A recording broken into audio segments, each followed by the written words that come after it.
Selamat malam, perkenalkan nama saya Impenti Melibrito Haning, kelas A semester 1, Prodi Ners, Fakultas Kesehatan, Universitas Citra Bangsa.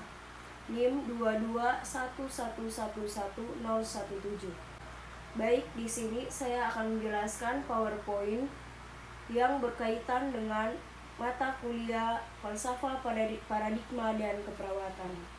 Di sini saya akan membahas tentang nursing advocacy. Apa itu nursing advocacy? Nursing advocacy adalah proses di mana perawat secara objektif memberikan klien informasi yang dibutuhkan untuk membuat keputusan dan mendukung klien apapun keputusan yang ia buat. Yang kedua, tujuan nursing advocacy.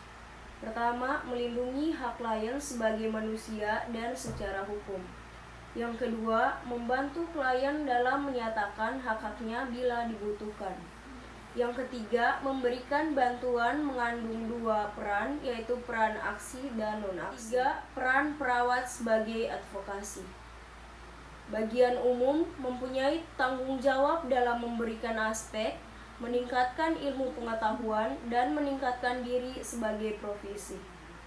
Bagian khususnya, yang pertama melindungi hak-hak klien, yang kedua memberikan aspek kepada klien secara holistik. Di sini poin kedua saya akan menjelaskan tentang ethical decision making. Apa itu ethical decision making? Ethical decision making adalah membuat suatu keputusan bukan hal yang mudah dalam keperawatan.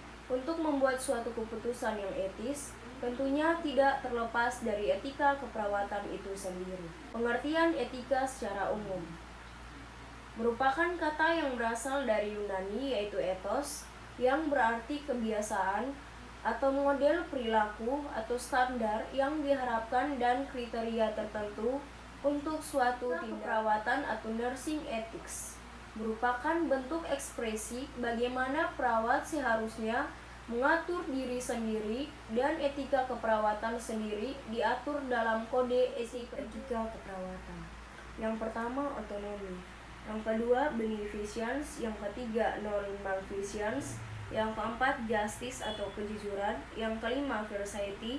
Yang keenam, fidelity. Yang keenam, confidence. Ketiga, saya akan bahas tentang pengambilan keputusan legal etis keperawatan. Pengambilan keputusan legal etis keperawatan adalah cara mengambil keputusan dari suatu permasalahan yang disesuaikan dengan keabsahan suatu tata cara pengambilan keputusan baik secara umum ataupun secara teori dasar keperawatan atau dua teori dasar pembuatan keputusan etis ialah dibagi menjadi dua, yaitu yang pertama teori teologi, yang kedua teori deontolog. Teori deontolog berisi kemurahan hati, keadilan, otonomi, kejujuran, dan langkah dalam ethical decision making. Yang pertama, mengidentifikasi masalah. Yang kedua, mengumpulkan data masalah. Yang ketiga, mengidentifikasi semua pilihan atau alternatif. Yang keempat, memikirkan masalah etis secara berkesinambungan. Yang kelima, membuat keputusan. Yang keenam, melakukan tindakan dan mengkaji keputusan dan hasil evaluasi. Faktor-faktor yang mempengaruhi pengambilan keputusan etis ialah yang pertama, faktor sosial, yang kedua, faktor iptek, yang ketiga, faktor legislasi dan keputusan yuridis, yang keempat, faktor dana atau keuangan, yang kelima, faktor pekerjaan atau posisi kelas. Kelima, faktor etik keperawatan. Baik, sekian dari penjelasan singkat saya. Mungkin ada kesalahan, saya mohon maaf. Sekian dan terima kasih.